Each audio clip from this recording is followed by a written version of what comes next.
ইরানের president Ayatollah Khomeini সপরিবারে পালিয়েছেন। তো একটা নিউজে দেখলাম যে তার যে দুটো সন্তান আছে তারা অবশ্য পালায় নাই।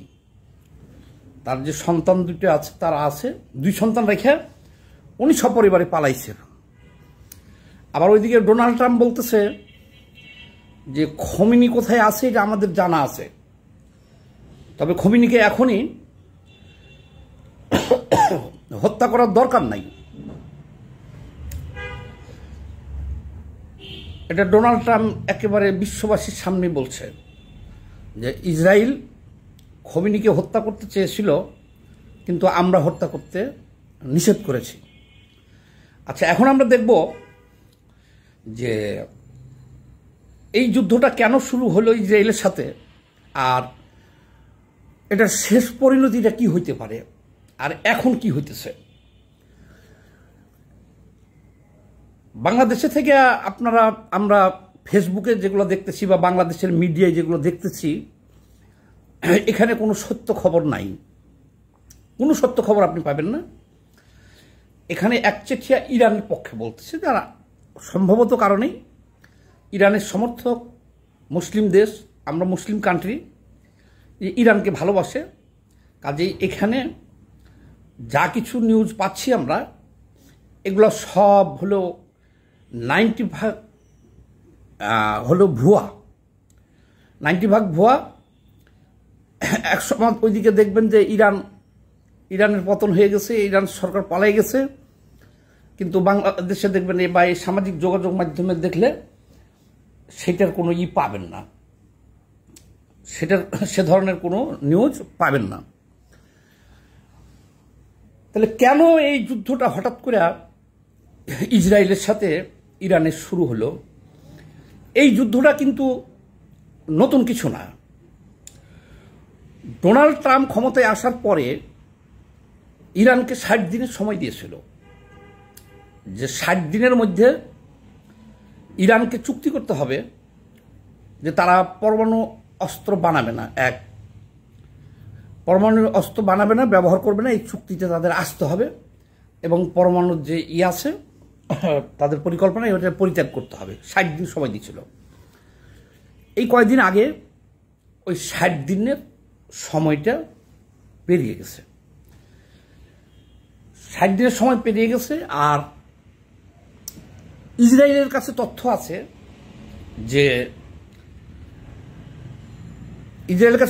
যে আর বেশি দিন না, আর মাত্র 87% তারা আগেই গেছে। ইরান পারমাণবিক অস্ত্র তৈরিতে 87% তারা অগ্রসর হয়ে গেছে, আর 13% হলে তারা পারমাণবিক শক্তিধর রাষ্ট্র হয়ে যাবে। এই তথ্যটা ইসরায়েলের কাছে আছে। তারা টার্গেট করে হামলা করছে। এই হামলাটা করছে, দেখেন, সেনাবাহিনী প্রধান মরছে, নৌবাহিনী প্রধান মরছে, বিমান বাহিনী প্রধান মরছে, আর বেশ কয়েকজন পরমাণু বিজ্ঞানী মারা গেছে।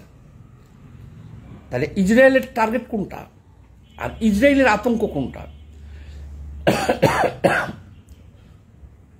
সমস্যাটা হলো এই পরমাণু বোমা নিয়ে। ইসরায়েল আতঙ্কিত যে ইরানের হাতে পারমাণবিক বোমা গেলে হয়তো কোনো এক সময় ইসরায়েলের বিরুদ্ধে সে ব্যবহার করতে পারে, এটা হলো শত্রু, চিরশত্রু।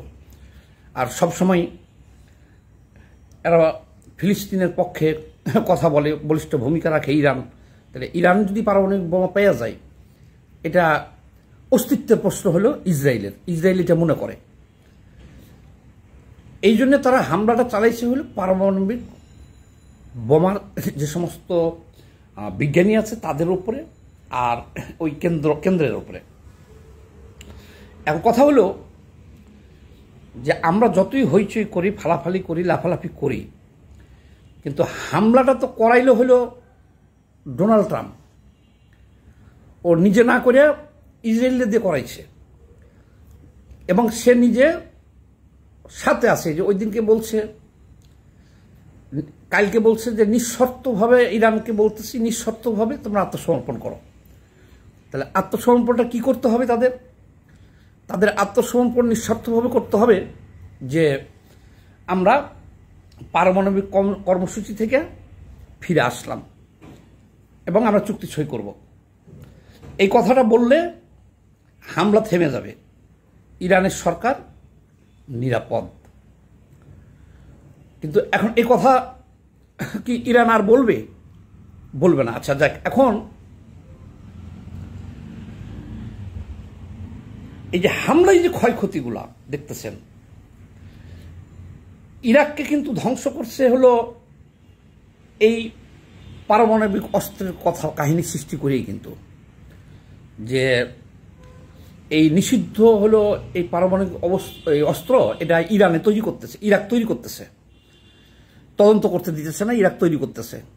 শেষে তো দেখলেন যে সেখানে অপারেশন চালানো হলো এবং সাদ্দামরে ফাঁসি দিয়ে সেখানে লক্ষ লক্ষ মানুষ হত্যা করে এখন ওখানে একটা পুতুল সরকার বসানো আছে, এই আমেরিকা এবং ইউরোপীয় ইউনিয়নের পুতুল সরকার ওখানে আছে। তাহলে এখন এই যে যুদ্ধটা চলতেছে ইরাকে, কিন্তু এর আগে এই ইসরায়েল ইরাকের পারমাণবিক যে স্থাপনা ছিল এগুলোর ধ্বংস করে দিয়েছিল বোমা হামলা করে। তাহলে এখন ফিল্ড পর্যায়ে এখন এই ফিল্ডের পরিস্থিতি কি? ফিল্ডের পরিস্থিতিটা হলো ইরান এবারকার তাদের ক্ষমতা দেখাইতে পারছে। ইরানের যে ব্যালিস্টিক ক্ষেপণাস্ত্র, এই ক্ষেপণাস্ত্র ছুড়া ইসরায়েলের আকাশ প্রতিরক্ষা ব্যবস্থা ভেদ করিয়া অনেক ক্ষয়ক্ষতি করতে পারছে তারা। কিন্তু করতে পারলেও ইরানের ভবিষ্যৎ হলো অন্ধকার। যেমন আমাদের কাছে যে তথ্য আছে, ইরানের কাছে সর্বোচ্চ 1002 ব্যালিস্টিক ক্ষেপণাস্ত্র আছে, 1002। এটা যদি ডেলি 200-300 করে মারে বা 100 করে মারে তাহলে 20 দিনে শেষ, আর 20 দিনে শেষ হয়ে যাচ্ছে। আর এখন তো ইরানে আকাশে 200 ফাইটার বিমান ইসরায়েলের আকাশে ঘুরতে এখন তো নতুন করে তারা বানাইতে পারবে না এই অস্ত্র। তাহলে এটা শেষ হয়ে গেলে এরা কি করবে? শেষ হয়ে গেলে পরে অনেকেই যে ফেসবুকে প্রচার চালাইতেছেন যে রাশিয়া দিবে, চীন দিবে, পাকিস্তান দিবে, কিন্তু বাস্তবতাটা কিন্তু সম্পূর্ণ ভিন্ন। বাস্তবতাটা হলো ইরানের বড় এখন দুঃসময়। ইরান একেবারে একলা। এখন ইরান একেবারে একলা হয়ে গেছে। একলা হয়ে গেছে কি কারণে? দেখেন, ইরাকের যে সরকার আছে সেটা হলো আমেরিকার বসানো পুতুল সরকার। সিরিয়াতে যে সরকার এখন আছে সেটাও আমেরিকা ইউরোপীয় ইউনিয়নের পুতুল সরকার। তারাও কখনোই, আমেরিকান ঘাঁটিও আছে এখন সিরিয়াতে। আর সিরিয়াতে এই যে হাফিজ আল বাশারকে যে ইরান সমর্থন করত, সেই সরকারের তো পতন হয়েছে। কাজেই এক পতন না হলে পরে সিরিয়া থেকেও হামলা চালাইতে পারত। হাফিজ আল বাশারের পতন না হলে সিরিয়া থেকেও ওই ইসরায়েলে হামলা চালাইতে পারত। কারণ ইরানের সময়টা কত খারাপ দেখেন, যে সিরিয়াও হলো আমেরিকার পুতুল সরকার, এদিকে ইরাক আমেরিকার পুতুল সরকার, সৌদি আরব আমেরিকার পুতুল সরকার, জর্ডান আমেরিকার পুতুল সরকার। তাহলে এই ইরানের পাশে কে দাঁড়াইতেছে বলেন? খালি ফেসবুকে পোস্ট দেওয়া ছাড়া ইরান সাহায্য পাবে? এমনকি খমেনি যদি পালাইও যায় ওই রাষ্ট্র থেকে, তাও কোনো মুসলিম দেশ তাকে মনে হয় আশ্রয়ও দিবে না। এবার আসেন রাশিয়া, যে রাশিয়া হয়তো তাকে সাহায্য দিবে। রাশিয়া সাহায্য দিবে না, কারণ কি? রাশিয়ার নিজের অবস্থা খুবই খারাপ এখন। এই যে ইউক্রেন যুদ্ধে এই ডোনাল্ড ট্রাম্প ক্ষমতায় আসার পরে ওই দিনকে যে কথা বলছে, ওরা প্রায় 1 ঘন্টা কথা বলছে ফোনে ডোনাল্ড ট্রাম্পের সাথে পুতিন। এখন এই পুতিনই চাইতেছে ডোনাল্ড ট্রাম্পের সহযোগিতায় ইউক্রেন যুদ্ধটা সমাপ্তি করতে একটা সম্মানজনক, এবং কথাবার্তা চলতেছে। কাজে ইরানকে সাহায্য দেওয়ার মতো সামর্থ্য এখন রাশিয়ার নাই, আর সে দিবেও না। এই কারণে যে সে নিজেই এখন ট্রাম্পের কাছে ধর্ণা দিছে যে ইউক্রেনের এই যুদ্ধটা থামানোর জন্য। গেল রাশিয়া, কাজেই কোনো অবস্থাতে রাশিয়ার কাছে কোনো সাহায্য কিন্তু পাচ্ছে না ইরান। থাকে হলো চীন। চীনও 99% সম্ভাবনা আছে চীন কোনো সাহায্য দিবে না ইরানকে। কেন দিবে না বলি, চীনেরা ব্যবসা ছাড়া অন্য কিছু বুঝে না। চীনেরা তো, চীনের ব্যবসা বাণিজ্যের বিশাল বাজার হলো ইউরোপীয় ইউনিয়ন, আফ্রিকা, আমেরিকা, বিশাল বাজার। ইরানে তাদের ব্যবসা বাণিজ্যের পরিমাণ খুব কম, বাজার বড় না, বেশ ছোট। তো ইরানকে সাহায্য করতে যায় এই এত বড় বিশাল বাণিজ্য ধ্বংস করবে ইরান, এটা সম্ভব না। তাইলে এখন কে থাকলো ইরানের পাশে? আছে কেউ নাই। আর ওইদিকে ইসরায়েল, হামলা তো ইসরায়েল করে নাই, আমেরিকা নিজে না করে ইসরায়েল দিয়ে করাইছে। আর কথাবার্তা যা বলার ট্রাম্পে বলতেছে। তাহলে এখন কি হইতে পারে? এখানে কি হইতে পারে? ক্ষয়ক্ষতির পরিমাণ, তবে ইরান এবার ক্ষমতা তাদের দেখাইতে পারছে, ক্ষয়ক্ষতি মোটামুটি ভালোই করছে ইসরায়েলের। আর ইসরায়েল তো টার্গেট কিলিংয়ে নামছে তারা। আবার ওই যে তেহরান ছেড়ে লোকজনকে চলে যেতে বলছে ট্রাম্প। এরা টার্গেট করে কিলিং করতেছে। এখন তারা এই খমিনিকে হত্যা করার জন্য টার্গেট করছে। আর ওদের টার্গেট হলো পরমাণু বিজ্ঞানী যে কয়জন আছে, ইতিমধ্যে পরমাণু বিজ্ঞানী 40 জনকে মেরে ফেলছে তারা বিভিন্নভাবে। 40 জনকে এই কয়দিনই না, এরা আগে থেকেই এই কয়দিনে মনে হয় 20 জনের মতো 24 জনের মতো মারা গেছে। টার্গেট কিলিংয়ে নামছে।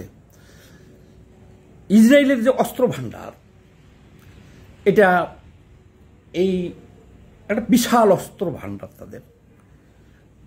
আবার সেই অস্ত্রের মজুদদার হলো আমেরিকা। কাজেই ইরানের যে 2000 ব্যালিস্টিক ক্ষেপণাস্ত্র আছে, এ তো শেষের পথে। তারপরে কি হবে? আর আমেরিকাদের পরিকল্পনা কি? কিন্তু ইসরায়েলে তো দম ফুরাবে না, অর্থাৎ তো অস্ত্রের অভাব নাই। স্বাভাবিক কারণেই ইরান শুধু যে পরাজিত হবে তাই না, আরো অনেক কিছু হবে। এখন তাদের টার্গেট হলো এই খমিনি সরকারকে, খমিনি তো একজন স্বৈরশাসক। সে 1979 সালে মনে হয়, হ্যাঁ 79 সালে যে বিপ্লব করে এখন যে ক্ষমতায় আছে 45 বছর ধরে এই খমিনি জেনারেশন, এরা দেখেন না কিছুদিন আগে নারীর চুল দেখাকে কেন্দ্র করে হাজার হাজার নারীকে হত্যা করছে তারা, মারে ফেলছে তারা। কাজেই ওদের তো গণতন্ত্র নাই। দেশের ভিতরে বিশাল জনগোষ্ঠী আছে এই রেজিমের বিরুদ্ধে। এই যে এখন ওই যে 1979 সালে শাহ রেজা পাহলভি যে পালাই গেছিল, এই খমিনিরা ইসলামী বিপ্লব করলো, তার আগে তো তারা ক্ষমতায় ছিল। তার ছেলে কিন্তু কথা বলতেছে 2-3 দিন ধরে যে এখনই উপযুক্ত সময়। কি এখনই উপযুক্ত সময়? ইরানের ভিতরে যারা আছে, তাদের সমর্থক যারা আছে সেই সরকারের, এদেরকে নামার জন্য আহ্বান জানাইতেছে। আর ইসরায়েল, আমেরিকার, ব্রিটেন, এদের টার্গেটও হলো এটাই যে এই সরকারকে, খমিনি সরকারকে সরাইয়ে দেয়া। ওরা কি ইরান দখল করবে? দখল করবে না। ইরানে পারমাণবিক বোমা মেরে জনগণকে মাইরে ফেলবে, সব তা মারবে না। তারা এখন এই পথে গেছে। দেখবেন যে কোনো মুহূর্তে এই খমিনির এই সরকারের পতন হবে। এখন সেই পাহলভির ছেলে, রেজা শাহ ছেলেকে ক্ষমতায় বসাবে, অথবা তাদের পছন্দ মতো একটা পুতুল সরকারকে বসাই দিলে টোটাল মধ্যপ্রাচ্য হলো তাদের জন্য নিরাপদ। তো আমাদের কাছে যতটুকু তথ্য আছে, খুব দ্রুতই, এর মধ্যে এই ক্ষেপণাস্ত্র ইরান মারতে থাক, আর ইসরায়েল হামলা চালাইতে থাক, খুব দ্রুতই এই খোমেনি সরকারের পতন হবে। খোমেনি তো অলরেডি পালাইছে, পতন হবে, আত্মগোপনে চলে গেছে।